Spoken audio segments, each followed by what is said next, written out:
Suriye'de artık meşru güç olan muhaliflerin başlattığı operasyonla 61 yıllık Baas rejimi çökmüş, Beşar Esad ve ailesi Rusya'ya sığınmıştı. Şimdi ise devrik lider Beşar Esad'a Rusya'da suikast girişimi düzenlendiği iddia edildi. Üst düzey eski bir Rus ajanı tarafından yönetildiği iddia edilen bir sosyal medya hesabı devrik liderin pazar günü rahatsızlandığını ileri sürdü. Öyle ki Esad'ın şiddetli bir öksürük krizine girdiği ve boğulmaya başladığı söylendi ve acil bir şekilde tedavi için kaldığı konuta sağlık ekipleri sevk edildi.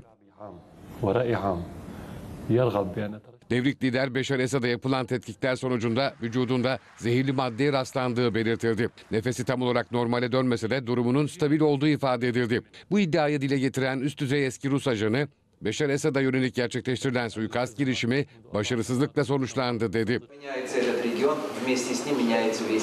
Esad'ın nerede ve nasıl zehirlendiğine dair bir bilgi paylaşılmadı.